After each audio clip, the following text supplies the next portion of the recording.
Hello everyone, नमस्ते फ्याबुलो टासिडीले तपाईहरु सबैजनालाई मेरो च्यानलमा स्वागत छ। I am once again back with another vlog र आई होप तपाईहरु सबैजना सन्चै हुनुहुन्छ होला। म पनि सन्चै छु। तपाईहरुको समक्ष फेरि पनि एउटा नयाँ भ्लग लिएर आइरहेको छु हो। र आजको दिन चाहिँ हामी हाम्रो गाउँ जाँदै छौं है, Chunthung tea estate, lord Chunthung tea estate. र आज चाहिँ हाम्रो त्यहाँ सम्मान समारोह है आयोजित गरेको छ हैन। अब माथि गाउँमा सो मलाई पनि इन्भाइट गरेको छ हो र अरूहरु पनि थुप्रो जना त्यहाँ इन्भाइटेड छ। र आजको दिन है के कस्तो हुनेछ, प्रोग्रामहरु के कस्तो सँगले है त्यहाँ हामी सेलिब्रेट गर्ने छौं। तपाईलाई यो भिडियो मार्फतै है म देखाउने छु हो, हेर्दै गर्नुहोस् होला। पछि हामी स्टार्ट गरेको हो र हाम्रो गाउँ पुग्न चाहिँ लगभग अब 4 घण्टाहरु चाहिँ लाग्छ हो। तर प्रोग्राम चाहिँ 1 बजेदेखि मात्रै सुरु हुनेछ हो। आरामले भ्याउँछ। हामीसँग चाहिँ आमा पनि हुनुहुन्छ र आपा है, 2 जना, हामी 3 जना चाहिँ गएको उकालो अब।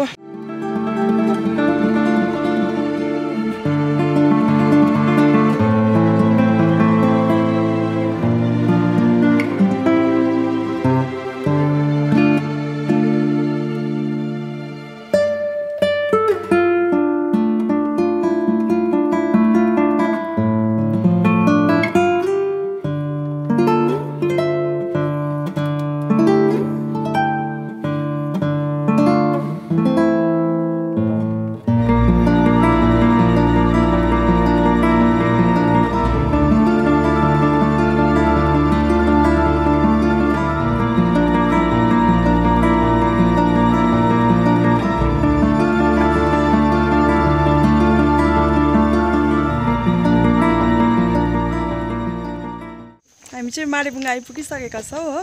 र अब यहाँबाट चाहिँ अब हाम्रो गाउँ पुग्नु आधा घण्टा मात्रै लाग्छ, आधा घण्टा जस्तो। सो यहाँ चाहिँ अब यसो बडीहरुको निस्केर ओह्रालो लाग्ने छौं। आमा र आप्पाले चाहिँ यहाँ ब्रेकफास्ट गर्नु पनि थालिसक्यो हो। अहिले हामी सखादवा बारेकोले गर्दा फेरि चाहिँ बडीले यहाँ सादा है आलु र अचार बनाइदिनु भइरहेछ। टिम्बुरको अचार है, अनि खिर बनाइदिनु भएको रहेछ हो। र यो केक चाहिँ मैले हिजो सिलगढीमा घरमै बनाएको थिएँ है। अनि यहाँ उकालोदैछ भनेर चाहिँ बडियालाई पनि सानो काटेर ल्याइदिएको थिएँ हो। यो पनि बारेर खानेछौँ। 2 जना चाहिँ सुरु गरिसक्यो हो।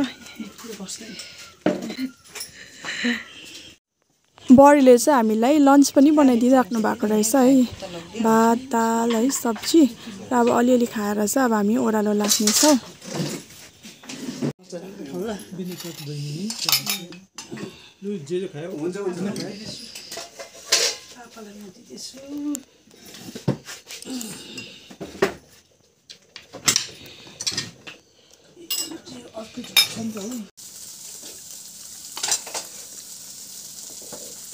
इस्कुसको मुन्टा छ बेन? इस्कुस मुन्टा छ? फल्नु थाल्यो।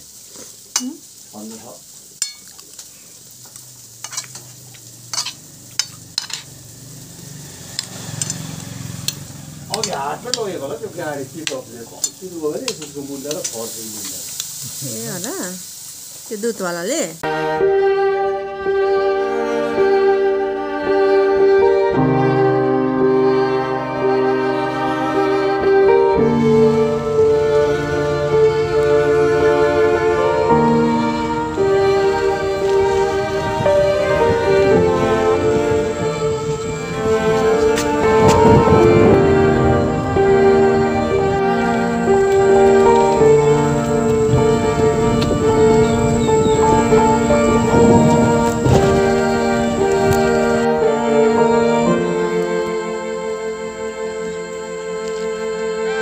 हामी बल्ल हाम्रो गाउँ आइपुगिसकेका छौं।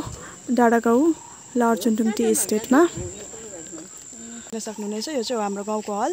यही प्रोग्राम अर्गनाइज हुनेछ। एकछिन अब घरमा गएर है अलिकति फ्रेसन अप भएर चाहिँ आउनेछु।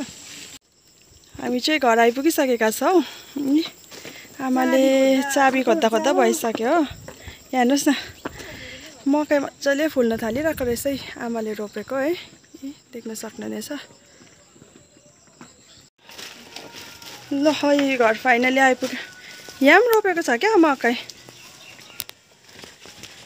यहाँ चाहिँ अब ड्रागन फ्रुट बस्न थालिसकेछ है, फुल फुलेर पनि।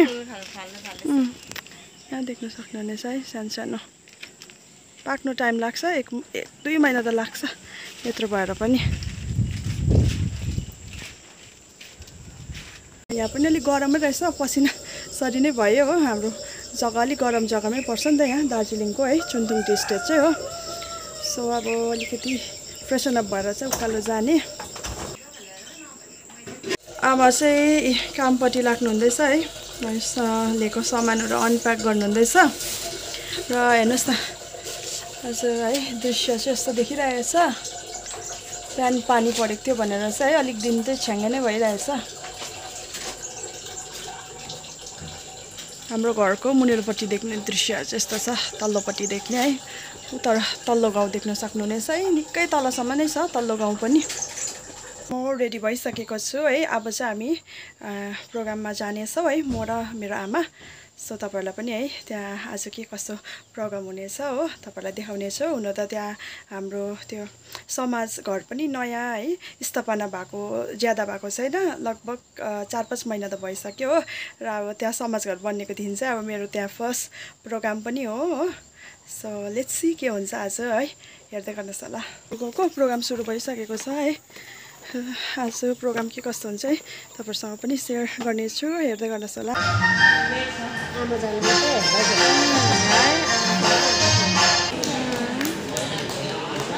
नानीहरूको विशेष इन्करेजको निम्ति आमा बाबुलाई एउटा ज्ञानको निम्ति चिनाउन एकदम आवश्यक भएको हुनाले हामीले यो कार्यक्रम गरेका छौँ र हामी पहिलो चाहिँ हामी माध्यमिक तहबाट नै यस आजको सम्मान कार्यक्रमलाई अब हामी सोझै अघि बढाउनेछौँ यो शैक्षिक सम्मान समारोह चाहिँ जति पनि हाम्रो गाउँका भाइ बहिनीहरू जसले यसपालि बोर्ड एक्जाम क्लियर गरेर राम्रो अङ्कहरू ल्याउनु भएको छ उहाँहरूलाई सम्मान गर्नको निम्ति यो कार्यक्रम आज आयोजित भएको हो र उहाँहरू साथसाथै मलाई अनि अरू धेरैजनालाई पनि यहाँ इन्भाइट गरिएको छ आज र आज एकदमै राम्रो लागिरहेको छ है आफ्नै गाउँमा यसरी सम्मानित हुनको निम्ति है आमन्त्रित भएकोमा र सबैजनालाई है आज भेट्न पनि मौका पाएँ र एकदमै राम्रो लागिरहेको छ यहाँ हाम्रो गाउँका भाइ बहिनीहरूलाई सम्मानित गर्ने क्रियाकलाप चलिरहेको छ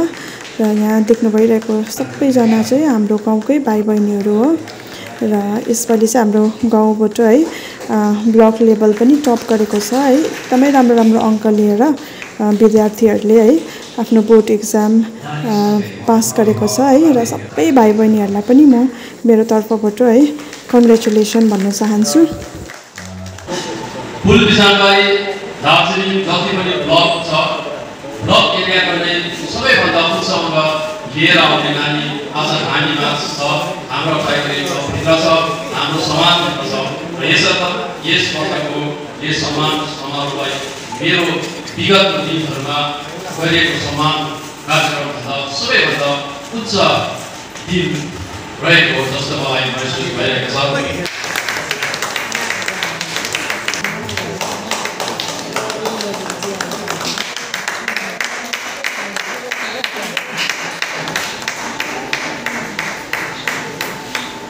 सम्मान कार्यक्रम माध्यमिक अनि एचएस तहका विद्यार्थी नानीहरूलाई सम्मान तथा सम्बर्धना साथै विभिन्न क्षेत्रमा योग्य भाइ बहिनीहरूलाई सम्मान गर्ने कार्य टाइगरी क्लबले विगत वर्ष अनि पहिलो वर्षहरूमा पनि गर्दै आएका छन्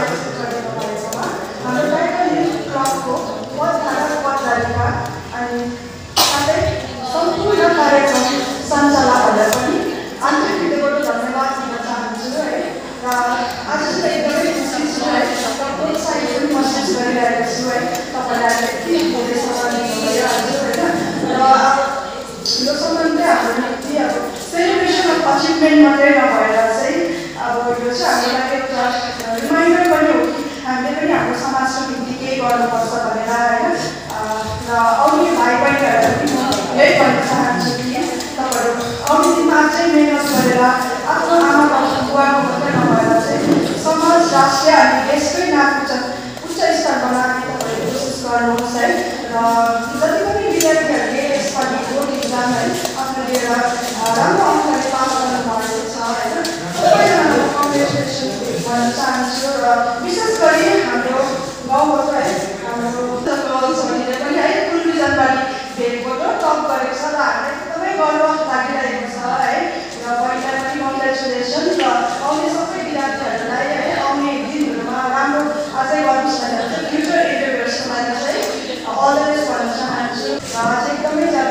विशुद्ध खुसी हुनुको कारण धेरै छ है।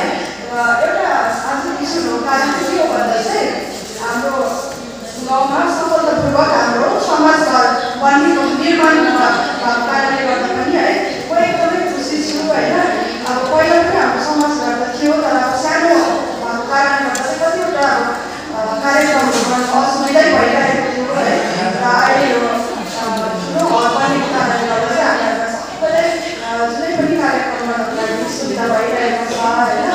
जो जतिजनाको यो हल ल्याउनुमा आफ्नो हात रहेको छ है उनीहरूलाई पनि धन्यवाद भन्न चाहन्छु। तपाईँहरूको मेहनतको कारणले गर्दा आज हामी सबैजना यो हलमा उभिएर यो कार्यक्रमको आनन्द लिन सकिरहेका छौँ है। र अर्को खुसी हुनुको कारण चाहिँ के हो भन्दाखेरि चाहिँ हाम्रो के हप्ता अगाडि यहाँ नेपालीहरूको नयाँ वर्षको अवसरमा जति पनि चेलीबेटी हाम्रो गाउँका चेलीबेटीहरू विवाहित भएर बाहिर जानुभएको थियो है, विवाहित भएर गाउँ छोडेर जानुभएको थियो, उहाँहरूलाई पनि गाउँमा बोलाइ सम्मान दिई है अभिनन्दन समारोह आयोजित यहाँ गरिएको थियो होइन। त्यो सबै अब म त उपस्थित थिएन त्यो दिन होइन, भिडियो मार्फत चाहिँ मैले त्यो देखि नै रहेको थिएँ र एकदमै खुसी लाग्यो हाम्रो समाजले यस्तो प्रगति गरेको देख्दाखेरि होइन। र एकदमै मलाई आज खुसी र गर्व महसुस भइरहेको छ है। र once again thank you very much हाम्रो यो फेलिसिटेसन प्रोग्राम अर्गनाइज गरिदिनु भएकोमा। र मलाई चाहिँ टाइगर हिल क्लबको परिवार अनि हाम्रो गाउँ लर्ड टी स्टेटको बासिन्दा भएकोमा चाहिँ मलाई एकदमै गर्व महसुस हुन्छ है। र त्यसै कारण मैले मेरो युट्युब भिडियोमा पनि भन्ने गर्छु होइन, मैले आफूलाई आफ्नो पेजमा चाहिँ म लर्ड टी स्टेटबाटै भनेर नै आइडेन्टिफाई गर्ने गर्छु।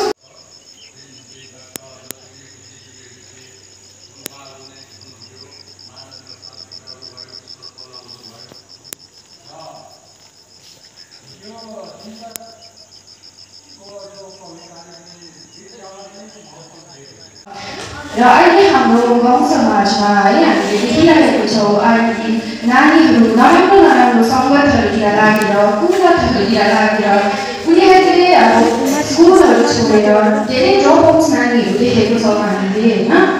र त्यो ड्रप आउट्स नानीहरू जसले चाहिँ स्कुल जाँदा स्कुल छोडेर है क्लास 11 पढेर क्लास 12मा पनि घरमा बसेर या अरू काम कुरोहरूतिर लागेर आफ्नो अध्ययन इन्कम्प्लिट राख्छ। र म भन्न चाहन्छु कि त्यस्तो नानीहरूलाई सम्झाइ बुझाइ गरेर है एडुकेसनको इम्पोर्टेन्स बुझाउने काम चाहिँ उहाँहरूको पर्टिकुलर फ्यामिलीको मात्रै नभएर हामी सम्पूर्ण गाउँघर गाउँ समाजको पनि हो। एजुकेसन पाउनु नै भनेको हाम्रो स्किल डेभलपमेन्ट, हामीलाई राइट चोइसेस गर्नुमा हामीलाई राम्रो मार्गदर्शन दिन्छ। हाम्रो यो एजुकेसनले गर्दा नै हाम्रो भाषा, हाम्रो संस्कृति, हाम्रो कल्चरलाई बुझ्न अनि जोगाउनमा धेरै धेरै ठुलो भूमिका निभाउँछ। र यसै कारण हाम्रो आफ्नो एजुकेसनलाई चाहिँ जारी राख्नुपर्छ। र अहिले नानाले भन्नुभयो जस्तै ड्रपआउट स्टुडेन्ट्सहरू बहु मात्रामा देख्दैछौँ है हामीले।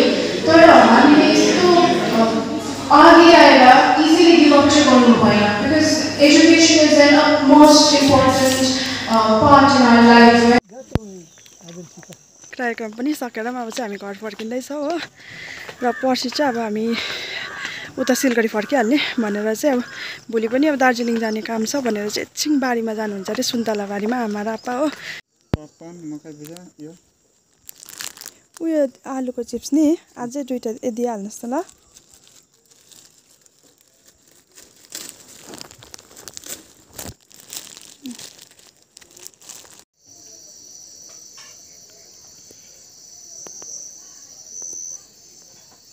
र आजका हाम्रो यो शैक्षिक सम्मान समारोह समाप्त भएर पनि म यहाँ घरमा आइपुगिसकेको छु है। र आज एकदमै धेरै मजा पनि आयो र हामीले भव्य रूपमा चाहिँ यो कार्यक्रम होइन सेलिब्रेट गऱ्यौँ। र हाम्रो जति पनि टाइगर हिल होइन क्लबका कार्य सञ्चालकहरूलाई पनि हाम्रो निम्ति यो सम्मान समारोह आयोजित गरिदिनु भएकोमा धेरै धेरै धेरै धन्यवाद होइन दिन चाहन्छु हो। र आशा राख्दछु कि तपाईहरु सबैजनालाई चाहिँ यो भ्लग पनि राम्रै लाग्यो होला। राम्रो लाग्यो भने चाहिँ तपाईहरुले यो भ्लगलाई लाइक शेयर गरिदिन सक्नुहुनेछ अनि आफ्नो प्रतिक्रियाहरू कमेन्ट सेक्सनमा पनि लेखिदिनुहोस् होला है। Thank you so much for watching my vlog. I will see you guys soon in my next video.